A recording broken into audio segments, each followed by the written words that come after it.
कितनी कमाल की चीज है ये इमोशंस।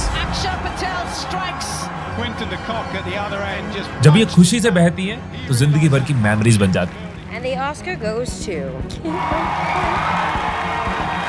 और जब ये इमोशंस नेगेटिवली बहती हैं तो जिंदगी भर का अफसोस। ये दुख का खत्म नहीं होता बे। हम सबकी लाइफ में ऐसे मोमेंट्स आते हैं जब ये इमोशंस हम पर हावी हो जाते हैं। हमें समझ नहीं आता कि हम इमोशंस को कंट्रोल करें या फिर इमोशंस हमें कंट्रोल करें। गुस्सा आता है और हम सोच नहीं पाते कि क्या सही है क्या गलत है। अरे छोड़ यार, क्या समझ के रखा है? कई बार सिर्फ एक रिएक्शन ही हमारे रिलेशंस, हमारी ग्रोथ और हमारी हेल्थ को पूरी तरह से खत्म कर सकता है। पावर ऑफ नॉट रिएक्टिंग एक सुपर पावर है जो आपकी लाइफ को बदल सकता है। ये एक ऐसी ट्रिक है जिससे आपकी खुशी, एनर्जी और रिस्पेक्ट बढ़ती है। आप सही डिसीजंस ले पाते हो, पर्सनली और प्रोफेशनली ग्रो कर पाते हो। सिचुएशंस आपको नहीं, आप सिचुएशंस को कंट्रोल कर पाते हो। ये वीडियो 3 पार्ट्स में डिवाइडेड है। पहले पार्ट में हम समझेंगे रिएक्शन और रिस्पॉन्स में डिफरेंस क्या है, हमारे ब्रेन के अंदर चलता क्या है। सेकंड पार्ट में क्यों हम रिएक्ट करते हैं, एंड थर्ड कैसे हम इस सुपर पावर को अपनी लाइफ का पार्ट बना सकते हैं। और उसके बाद 7 डेज चैलेंज जिसमें डे 1 इमोशनली वीक से 7th डे आप इमोशनली स्ट्रॉन्ग बन चुके हो। शाहरुख खान को जब एक रिपोर्टर ने उनके बेटे के बारे में पूछा, Tell us about your son Aryan. कब है उसका फिल्म एंट्री डेब्यू? तो इस पे शाहरुख खान का रिस्पॉन्स सुनो। Are you married? Yeah, Do you have a daughter or son? son, 2 years old. Okay, so when is he going to become a journalist? Now I got the answer. देखो, react ना करना आपको कमजोर नहीं बल्कि powerful बनाता है। आपको पता होता है कब किसको कैसा जवाब देना है। रिएक्शन और रिस्पॉन्स को ऐसे समझते हैं कि मान लो एक ट्रैफिक जैम है। उस ट्रैफिक जैम में क्या होता है, कुछ लोग रिएक्ट कर रहे होते हैं, स्टीयरिंग पे हाथ मार रहे होते हैं, गुस्सा आ रहा होता है, फिर बैठे बैठे गालियां दे रहे होते हैं, जबकि वो जैम उनके कंट्रोल में नहीं है, फिर भी अपने मूड की और बाकी के दिन की वाट लगा रहे होते हैं। पर वहीं उसी जैम में कुछ लोग रिस्पॉन्ड करते हैं, अपने बाकी के दिन को प्लान कर लिया या फिर म्यूजिक सुन लिया या फिर रिलैक्स कर लिया। अब ये दोनों वर्ड सुनने में सिमिलर है, लेकिन इनके बीच एक बहुत बड़ा डिफरेंस है जो ये डिसाइड करता है कि हमारी लाइफ कैसी होगी। रिएक्ट करने का मतलब है बिना सोचे समझे इम्पल्सिवली कोई एक्शन ले लेना।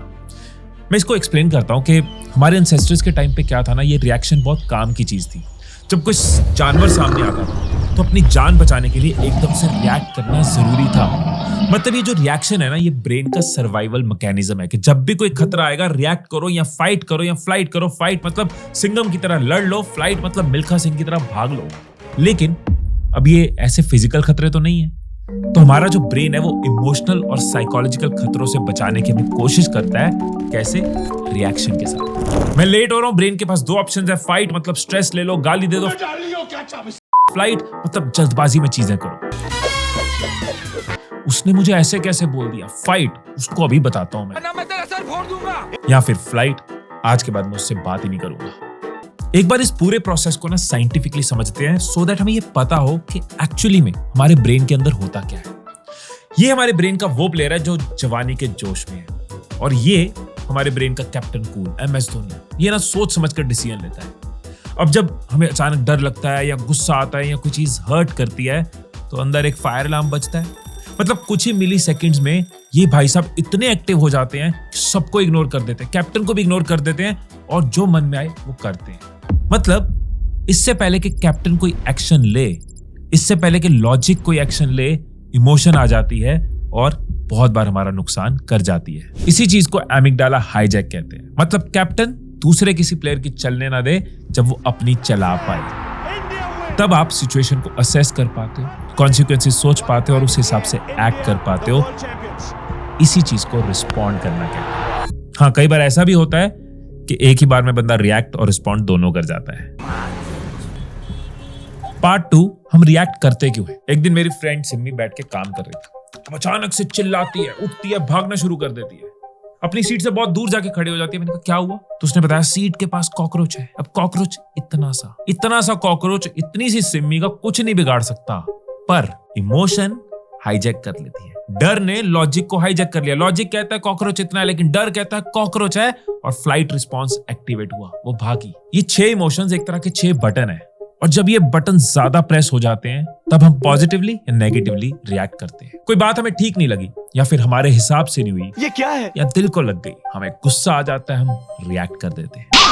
आप एक ग्रुप के सामने प्रेजेंटेशन देने वाले हो, आप सोच सोच के परेशान हो रहे हो और आप नर्वस हो जाते हो, बॉडी कांपती है, बातें भूल जाते हो।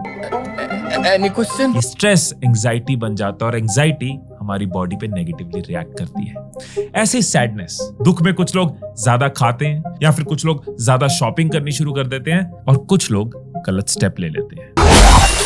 इन इमोशनल ट्रिगर्स के अलावा ना कई बार पास्ट की कुछ चीजें भी हमारे रिएक्शन का कारण बनती है। जैसे पास्ट में बंदी ने चीट कर दिया, अब जो नई बंदी है वो किसी और से बात कर रही है और हमसे रुका नहीं गया, हम रिएक्ट कर जाते हैं। ऐसे बचपन में पापा ने बिना बात के सुना दिया, हम सही थे लेकिन वो सुना देते थे। अब क्या होता है, अब कोई हमें कुछ समझाने की कोशिश कर रहा है लेकिन हम बहस करनी शुरू कर जाते हैं। पास्ट का असर है। कई बार ऐसा भी होता है कि पास्ट की कोई मेमोरी होती है, अपने एक्स का नाम कहीं देख लिया और रिएक्शन आ गया। एक और कारण हमारे रिएक्शंस का एग्जांपल से एक्सप्लेन करता हूं कि आपके आगे एक सेल आ गई, आप एक चीज लेनी चाह रहे थे, 15,000 वाली चीज 9,000 में, आपने कहा 6,000 का फायदा हो रहा है, झट से खरीद लेते हो। जैसे बचपन में दादी कहानी सुनाती थी ना, ऐसे आपका माइंड कई बार आपको कहानी सुनाता है। आपके माइंड ने आपको कहानी सुनाई कि 6,000 का फायदा हो रहा है और आपने खरीद लिया। ये सोचा ही नहीं कि उस चीज की एक्चुअल वैल्यू है क्या। कई बार जो आपके रिएक्शंस है ना, उनके पीछे आपके दिमाग की बनाई कहानियां होती हैं और इसको हम कहते हैं कॉग्निटिव बायस। मतलब सामने वाला मेरी बात से अग्री नहीं कर रहा तो वो गलत है कहानी। कोई इस धर्म से या इस कम्युनिटी से, इस पार्टी से है तो हम जल्दी रिएक्ट कर जाते हैं, जरूरत हो तो आप कीजिएगा। कहानी। बॉस है तो खड़ूस ही होगा, अमीर है तो बुरा ही होगा, कहानी। पर कई बार तो हमारी बॉडी ही कारण होती है हमारे रिएक्शंस का।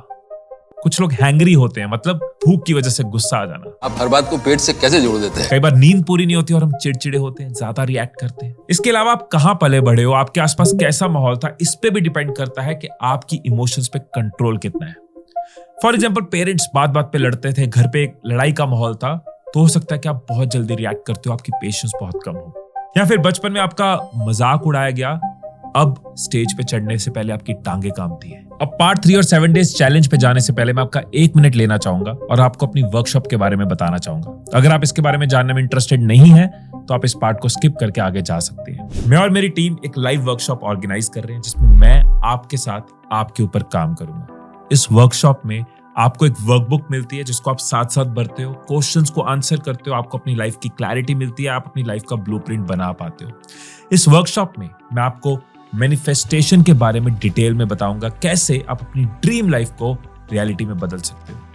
इसी वर्कशॉप में आपकी इमोशनल इंटेलिजेंस पे काम किया जाएगा, जिससे आप अपने रिलेशंस में ज्यादा खुश रह पाते हो, आप ज्यादा अच्छे डिसीजन ले पाते हो, आप अपनी लाइफ में ग्रोथ माइंडसेट के साथ आगे बढ़ पाते हो। मैं अपने एक्सपीरियंस के साथ ये कह सकता हूं कि आप इस वर्कशॉप के शुरू में कोई और इंसान होंगे और जब निकलोगे इस वर्कशॉप के बाहर तो कोई और इंसान होंगे। इस वर्कशॉप में एनरोल करने के लिए आप नीचे डिस्क्रिप्शन में दिए हुए लिंक पे क्लिक कर सकते हो। एक पिज्जा की कॉस्ट पे अपने आने वाली पूरी लाइफ को बदल सकते हो। तो अब सोल्यूशन है पीस, जिसमें पी है पॉज। शाहरुख खान को जब एक रिपोर्टर 2-3 बार किसी और एक्टर के नाम से बुला रहा था, One last question, Salman, this side. तो शाहरुख खान ने एक पॉज लिया और बोला, Lipika here. I'm literally sorry. Don't worry, Deepika, it's all right. Lipika. Oh, I'm so sorry, Deepika. एक छोटा सा पॉज आपके मूड को, रिश्तों को और करियर को बचा सकता है। ये पॉज इतना पावरफुल है कि अगर आपने इसको अपनी लाइफ का पार्ट बना लिया ना, तो आपका फ्यूचर आपको थैंकफुल होगा। याद है ना, हमने समझा था कि जब ब्रेन में फायर अलार्म बजता है तो इमोशनल पार्ट जो है वो लॉजिकल पार्ट से पहले एक्टिवेट हो जाता है, लेकिन ये पॉज हमारे इमोशनल सर्ज को होल्ड कर देता है और इतने में हमारे ब्रेन का लॉजिकल पार्ट वापस एक्टिवेट हो जाता है। मतलब कुछ सेकंड्स का पॉज या 2-3 गहरी सांसें आपके ब्रेन को ना कंडीशन करती जाती हैं रिएक्ट करने की जगह रिस्पॉन्ड करने के लिए, और धीरे धीरे ये ब्रेन की हैबिट बन जाती है। शुरू में आप कुछ सेकंड्स लोगे, जानबूझ के करोगे पॉज, गहरी सांस, लेकिन धीरे धीरे आपको पता भी नहीं चलेगा कब आपका ब्रेन ऑटोमेटिकली रिएक्ट करने की जगह रिस्पॉन्ड करता जाएगा। Evaluation of triggers. मुझे अलग चीजों पे गुस्सा आ सकता है, आपको अलग चीजों पे गुस्सा आ सकता है, सबके ट्रिगर अलग अलग हैं और हमें एटलीस्ट अपने ट्रिगर्स तो पता होने चाहिए। कोई ऐसा बंदा या बंदी है जिसको देख के हम ट्रिगर हो जाते हैं, या स्कूल में नहीं करते थे, हम एक दूसरे को छेड़ते थे, मतलब कुछ ऐसे वर्ड्स होते हैं जिनसे हम ट्रिगर हो जाते हैं। कोई ऐसी जगह हो सकती है, कोई ऐसी स्मेल हो सकती है, कोई ऐसी याद हो सकती है, कोई ऐसा थॉट हो सकता है। कैप्टन कूल से जब पूछा गया कि उनकी कामनेस का राज क्या है, तो उन्होंने हमेशा बोला, simple, don't think about the result, it's a result that puts pressure on us. बहुत से लोगों को रिजल्ट ट्रिगर करता है कि यार अगर हार गए तो क्या होगा, कैसे जीतेंगे, क्या होगा। माही को अपना ट्रिगर पता था, इसीलिए वो सोल्यूशन निकाल पाए। You have to be positive, you have to believe in the process, you have to be aware of the situation, and that's what gets you out of trouble. अगर आप इमोशनली स्ट्रांग बनना चाहते हो ना, तो सबसे पहले आपको अपने ट्रिगर पता होने चाहिए। एक बार बैठ के सोचो ना कि यार मुझे गुस्सा कब आता है, कौन सी चीजें जिन पे मैं रिएक्ट करता हूँ। और हो सकता है कुछ चीजें ना पता हो, लेकिन यहाँ पे भी एक सोल्यूशन देता हूँ। ये जो पॉज करने की आप आदत डालोगे ना, तो हर बार जब पॉज करोगे आपको समझ आएगा कि मुझे ये चीजें ट्रिगर करती हैं। और जब आप अपने ट्रिगर को समझ पाओगे तो आप और अच्छे से पॉज कर पाओगे। देख रहे हो कैसे ये साइकिल आपकी हेल्प करेगा। और एक चीज और बोलूं, ये जितनी किताबें पढ़ी है ना, इन सबसे ऊपर एक किताब है, दुनिया की बेस्ट बुक हम खुद हैं। बस खुद को पढ़ना और समझना आना चाहिए। Avoid raising tone.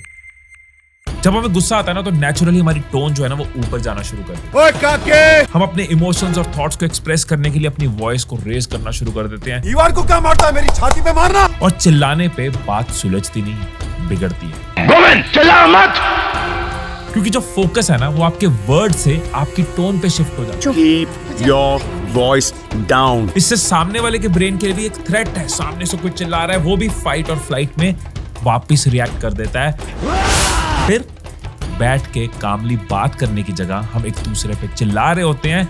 अपने पॉइंट को प्रूव करने की जगह हम पॉइंट से भटक जाते हैं। इसलिए नीचे सी चूज योर वर्ड्स। पहले जरा इनको सुनो। It's always about you, you and you. No, God damn it! It's about you and only you, Dev. मैं तुमसे कहने जा रही थी कि मैंने प्रमोशन के लिए मना कर। तुम मुझसे प्यार नहीं करते, तुम हमेशा फोन पे लगे रहते हो यार, तुम्हें मेरी फिक्र ही नहीं है। ये सब है यू स्टेटमेंट्स, जहां पे हम सामने वाले को ब्लेम कर रहे हैं कि तेरी गलती है, तेरी प्रॉब्लम है, जिससे सामने वाला हमेशा डिफेंसिव होगा और आर्ग्यूमेंट शुरू हो जाएगा, लड़ाई शुरू हो जाएगी। अब अगर हम यू स्टेटमेंट्स को रिप्लेस कर दें आई स्टेटमेंट के साथ। आई स्टेटमेंट कैसे हो सकती है कि अब हम साथ में टाइम इतना स्पेंड नहीं करते तो मुझे बहुत इग्नोर्ड फील होता है, या क्योंकि तुम फोन पे होते हो तो मुझे लगता है मेरी बात कोई सुनने वाला ही नहीं है और मुझे बुरा लगता है। आई स्टेटमेंट से आप अपनी फीलिंग्स कन्वे कर रहे हो। मुझे ऐसा लगता है, मैं ऐसा फील कर रहा हूं, आप अपनी वर्जन सुना रहे हो। फर्क आपको क्लियर हो चुका होगा। जब यू स्टेटमेंट हम अटैक कर रहे हैं, जब अटैक करेंगे तो सामने वाला या फाइट करेगा या फ्लाइट करेगा कि इसका तो काम ही बोलते रहना है, या फिर आपसे लड़ लेगा, आर्ग्यूमेंट हो जाएगा।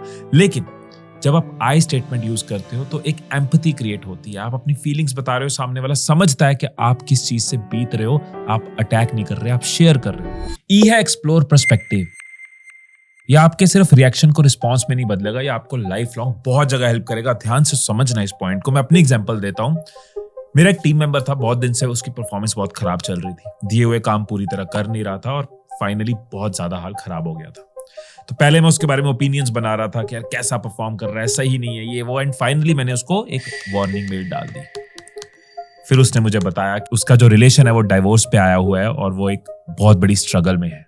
और एकदम से मेरा पर्सपेक्टिव बदला कि यार वो इतनी बड़ी फाइट मार रहा है अपनी लाइफ में, उसका रिलेशन टूटने वाला है, तो मुझे उसके बारे में ओपिनियंस बनाने से पहले सोचना चाहिए था कि कोई और साइड भी हो सकती है।